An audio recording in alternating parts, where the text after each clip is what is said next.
રાધાજી સર્વને ધન્ય કરી રાખે છે. કહેવાય કે એવો એક દિવસ વનમાં આંખો બંધ કરીને સમાધિમાં બેઠા. ત્યાંથી અચાનક રાધાજીને નીકળવાનું થયું. એ રાધાજીએ જોયું કે ભગવાન કૃષ્ણનું સ્મરણ મારા સામાન્ય સ્મરણ તો બધા કરે, પણ ભગવાન કોનું સ્મરણ કરવા બેઠા છે જાણવું પડશે. સખીઓ પાસે ગયા ને સખીઓએ કીધું કે રાધા, કૃષ્ણ કોનું સ્મરણ કરે ને કૃષ્ણનો હૃદય સમજાવે ને કૃષ્ણનું હૃદય એ શ્રીમદ ભાગવત, અને એમાં જે દસમ સ્કંદ હોય તે કૃષ્ણનું હૃદય કહેવાય. તો શ્રીમદ ભાગવત વાંચ, દસમ સ્કંદ વાંચ અને તને સમજાશે કે કૃષ્ણ કોનું સ્મરણ કરે છે. રાધાજીએ બધા ગ્રંથો વાંચ્યા અને વાંચતા વાંચતા લીલા આવી, રાસલીલા પ્રગટ થઈ, એક લીલાઓ પ્રગટ થવા લાગી. ત્યાં રાધા શબ્દ ઉચ્ચારને સમજ્યા કે કૃષ્ણ અગર કોનું સ્મરણ કરે તો રાધાનું કર્ણ કૃષ્ણ પાસે જાય. અવાજ ના और अंदर गया और वो नजीक गए, थोड़ा थोड़ा धीरे धीरे नाद संभળાય. રાધાજી और બધા મુખ પાસે ગયા છે ત્યાં પ્રભુના હૃદયમાંથી નાદ આવ્યો, હે રાધે હે રાધે હે રાધે હે રાધે હે રાધે હે રાધે.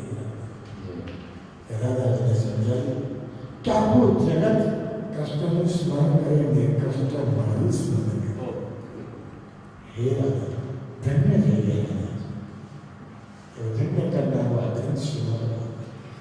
શાસ્ત્રો કહે કે ભાગવત રૂપમાં કોને જોડે છે? કીધું પાલખી જોડે છે. પાલખીમાં બેસનાર એટલે કોણ? કે ભાગવતમાં બેસનાર. સુખદેવજી મહારાજ પધારી રહ્યા છે, આપણે ઉચકી રહ્યા છે, પરીક્ષિત પાછળથી ઉચકે છે. ભાગવત કરનાર પણ આગળ ઉભા છે અને બધા ગુણગાન કરનાર બધા પાલખીને ઉઠાવે છે. હવે પાલખીમાં બેઠું કોણ છે? પાલખીમાં તમે બેઠા છો. આયોજક કોઈ જરા થાકી જાય, 50 કલાક થાકી જાય, સુખદેવજી કે હું પણ સાથ બોલ્યો, પરીક્ષિત કે હું પણ સાથ દેવ સાંભળ્યો. બધા આગળ પાછળ ચારે જણા તમારી પાલખી ઉઠાવી અને કહેવાય પાલખીમાં જેને બેસવું છે, પહોંચવું છે, એ પાલખીમાં બેઠો હોય એ ન થાકે અને જે ઉઠાવે એ બધા થાકી જાય. અને પાલખીમાં બધાએ બંને ઉઠાવી તમને પાલખીમાં બેસાડ્યા અને ભગવાન કૃષ્ણ પાસે લઈ ગયા. રાધાનું સ્મરણ થયું અને કૃષ્ણ પ્રાપ્ત થયા. જન્મ જન્મના બધા અપરાધો ધોવા જાય અને કૃષ્ણની કથાનું પુણ્ય તમને બેઠા બેઠા પ્રાપ્ત થયું. એ સાક્ષાત પાલખીમાં બેસી ગયા. કેટલા જન્મોના દોષો, અપરાધો, વિચારો અહીંયા બેઠા ભાગવત રૂપી ગંગા તમારી પાસે આવી. એ ભાગવતનું પારાયણ. મનમાં વિચાર હું તો મુક્તિ શું થશે? અહીંયા બેઠા બેઠા મુક્તિ મળી એ જ પારાયણ. સૌથી પ્રથમ શ્રીમદ ભાગવતની આરતી કેમ થાય? એનું મહાત્મ્ય એક છે. આરતીનું મહાત્મ્ય શું? કે આરતી એના જે ફેરા છે ને એ મુક્તિના ફેરા છે. ભક્ત ભગવાન પાસે આવે ને ભગવાનનું વાંગમય સ્વરૂપ એ શ્રીમદ ભાગવત ને જ્ઞાનાવતાર એ વ્યાસ છે. ભાગવત પાસે ભક્ત આવે આરતી ઉતારીને ભગવાનની આરતી કરી દીધી. આરતીના ફેરામાં તો મુક્તિ છે. એ પ્રભુ મને મુક્તિ આપો. ભગવાન કહે કે તું અહીંયા આવીને બોલે એ જ તારી સંસારની મુક્તિ અને કૃષ્ણમાં ભક્તિ.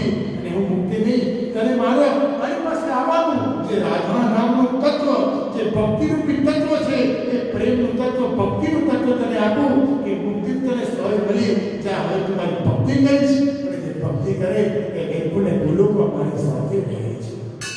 વૈકુંઠ અને ગોલોકનું દાન કોઈ ગ્રંથ આપે તો માત્ર શ્રીમદ ભાગવતજી આપે છે.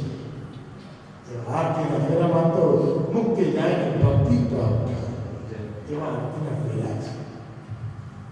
એ વારંવાર શ્રીમદ ભાગવતનું ગુણગાન કરીએ તો સર્વ દોષો નિવૃત્તિ, દોષા પંચગ્રાસ બધા દોષો દૂર થાય છે. દોષો દૂર થાય, દુર્ગુણ દૂર થાય અને સત્સંગ પ્રાપ્ત થાય. જીવન ધન્ય બની જાય અને કિંમત કેવી થઈ જાય? ધનરૂપી કિંમત થઈ જાય. હું ઘણી વાર દરેક કથામાં એક પ્રસંગ ખાસ કરું કે મૂર્તિકાર અને શિલ્પકાર 3 પ્રકારની મૂર્તિ બનાવે. એક સરખી મૂર્તિ બનાવે. નગરમાં નિત્ય મૂર્તિ વેચે અને રાજાએ જોયું કે આ શિલ્પકાર મૂર્તિ વેચી રહ્યો છે. એક સરખી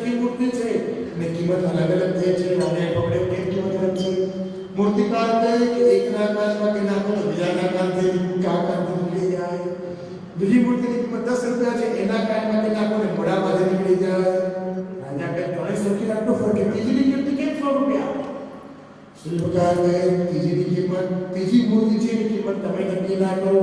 એ 100 રૂપિયા નથી, એ અમૂલ્ય છે. દાદા કે કેમ અમૂલ્ય? કારણ કે એના કાનમાં કંઈ પણ નાખો સીધું હૃદય પર પહોંચી જાય, હૃદયમાં ધારણ થઈ જાય.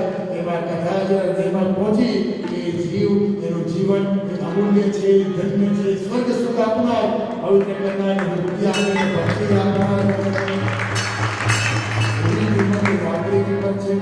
એક પ્રસંગ મને ખ્યાલ છે કે અહીંયા ઉપસ્થિત બધા જ ભક્તોએ એક પ્રસંગોને શાંતિથી શ્રવણ કર્યા છે, હૃદયમાં ધારણ કર્યા છે. મને વિશ્વાસ છે, મારો વિશ્વાસ કરતા કે આપણે વિશ્વાસ ઉપર મૂકીએ ને દુઃખ કેમ થાય, પણ વિશ્વાસ મૂકી જાય ત્યારે.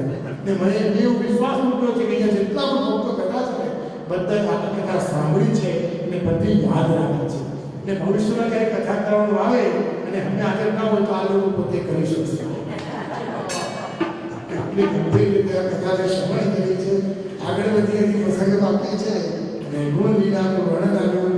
ગુણલીલામાં શ્રી દેવકીજી કહે કે હે કૃષ્ણ, તમે ગુરુના ઘરે ભણવા ગયા અને ગુરુ પત્ની તમારાથી દક્ષિણા માંગી ત્યારે ગુરુ પત્નીએ કીધું કે મારો પુત્ર મરણ પામ્યો છે, હે ભગવાન તમે પૂર્ણ છો, મારા પુત્રને ફરી પ્રગટ કરો. ને ગુરુ દક્ષિણા રૂપે ગુરુ પત્નીની વાત સાંભળીને તમે એને પુત્ર આપ્યો. હે પ્રભુ, આપ પર 8મા પુત્ર છો ને મારા પર 6 પુત્રો મરણ પામ્યા છે અને એમને વાસ્તવ્ય સુખ આપી શકી નથી. કૃપા કરીને ગમે તે કરીને મને પુત્ર સુખ આપો, મારે એમને વાસ્તવ્ય સુખ આપવું છે. પ્રભુ ગયા બલિરાજા પાસે, બલિરાજા બ્રહ્માજી પાસે ગયા. બ્રહ્માજીએ ફરીથી કીધું એ 6 પુત્રોને પ્રગટ કરો. એ 6 પુત્રોને બાળકોને એવા પ્રગટ કરીને દેવકીજીને અર્પણ કર્યા અને દેવકીજીએ એમને સ્તનપાન કરાવીને ધન્ય કર્યા. કારણ કે શાસ્ત્ર કહે છે કે પુત્ર જ્યાં સુધી માતાના સ્તનપાન ના કરે ત્યાં સુધી એને મુક્તિ મળતી નથી. દેવકીજી કહે કે 6 પુત્રોએ સ્તનપાન નથી કર્યું, એને મુક્તિ કેવી રીતે મળશે? એ દુઃખ છે. દરેક દુઃખ હોય કે બાળકને મુક્તિ કેવી રીતે આપો? એટલે પ્રભુજી માનું કે 6 પુત્રોને આપો. એ 6 પુત્રોને વાસ્તવ્ય સુખ આપીને સ્તનપાન કરાવી દઉં અને સ્તનપાન કરીને એમને મુક્તિ મળી જાય. આમ સદગુરુના 41 મુક્તિના મુક્તિનામાં આવ્યું કે દેવતાઓએ કે પ્રભુને વિનંતી કરી, હે પ્રભુ હવે સમય થયો છે, હે પ્રભુ હવે સમય થયો છે, દુઃખ છોડો.